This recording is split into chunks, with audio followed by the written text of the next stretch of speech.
भाई आज की कहानी जो है वो उन चौधरी जी की है जो बड़े व्यापारी हुआ करते थे और बड़ी फैक्ट्री वगैरह थी उनके पास। हजारों मजदूर वो फैक्ट्री में काम किया करते थे। लेकिन चौधरी जी जो थे वो भगवान में बड़ी आस्था रखते थे, बड़े धार्मिक प्रवृत्ति के थे। फिर अचानक उनकी जिंदगी में एक ऐसी घटना घटी कि उन्होंने सब अपना व्यापार बंद कर दिया, फैक्ट्री में ताला लगा दिया और धार्मिक काम में लग गए। संत बन गए।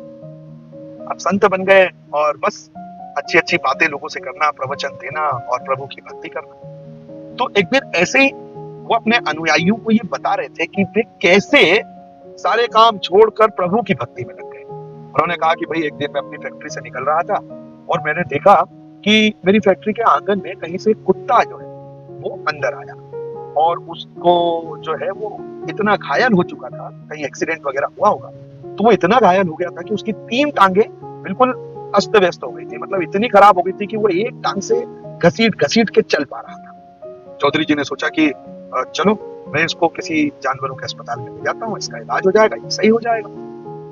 लेकिन फिर प्रभु को सोचकर चौधरी जी के मन में यह आया कि भाई हमने सुना है कि प्रभु सबका ध्यान रखते हैं, हर किसी को रोटी देते हैं, किसी को भूखा नहीं मरने देते हैं। अगर आप 2 वक्त की रोटी खा रहे हैं, आपको कुछ मिल रहा है, तो ये सब प्रभु की माया है।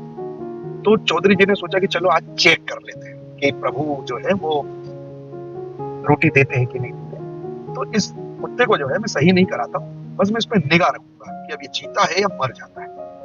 अब भाई चौधरी जी उस पर निगाह रखने लगे। रात हुई तो रात को अचानक चौधरी जी क्या देखते हैं कि एक दूसरा कुत्ता फैक्ट्री के दरवाजे के नीचे से निकलता है, उसके मुंह में रोटियां होती हैं और वो इस घायल कुत्ते को रोटी खिलाता है। चौधरी जी को बिल्कुल हतप्रभ हो जाता है। दूसरे दिन भी यही होता है, तीसरे दिन भी यही होता है और धीरे धीरे वो कुत्ता सही हो जाता है। मतलब उसकी मौत नहीं होती है और वो सही हो जाता है। दूसरा कुत्ता जो है रोज रात को उसे रोटी लाकर देता था। तो चौधरी जी ने सोचा कि हम कुछ भी कर रहे हैं, वो देने वाला तो ऊपर वाला है। बस यही सोचकर चौधरी जी ने अपना सारा व्यापार बंद कर दिया और प्रभु की भक्ति में लग गए। अब ये बात जैसे ही उन्होंने सारे अनुयायियों को बताने लगे तो उसमें से एक अनुयायी खड़ा और जोर जोर से हंसने लगा।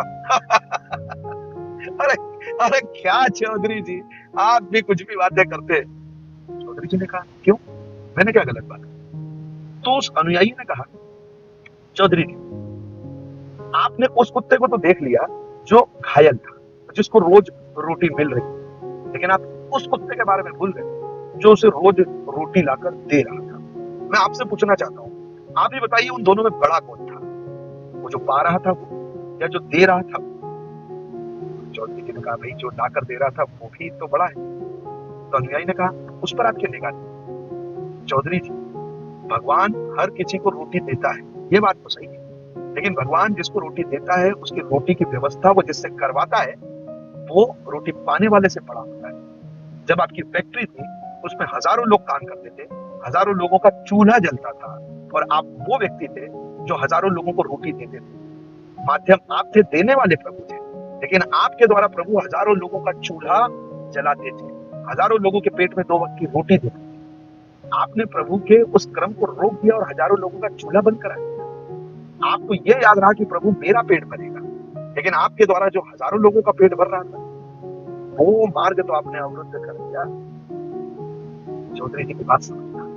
और दोस्तों चौधरी जी ने उस वक्त ये सब काम छोड़कर वापस अपनी फैक्ट्री प्रारंभ की और फिर से हजारों लोगों का चूल्हा जलने लगा। तो कहने का मतलब आज की कहानी से सिर्फ यही है कि ईश्वर या जिसे आप मानते हैं वो हर जगह है, लेकिन आप जब हमेशा उससे पाने की इच्छा रखोगे तो आपको मिलेगा जरूर। लेकिन याद रखना कि ईश्वर की नजर में भी बड़ा वही है, ईश्वर की भी उसे प्रेम करते हैं सबसे ज्यादा जो खुद के लिए नहीं मांगता, जो ये कहता है ईश्वर से कि मुझे इतना दे ईश्वर कि मैं उन लोगों की मदद कर सकूं जिन्हें कुछ भी नहीं मिल रहा है। हमेशा देने वाले का हाथ ऊपर होता है। तो ईश्वर के वो भक्त बनिए, ईश्वर का वो माध्यम बनिए जो दूसरों का पेट भरे। नमस्कार।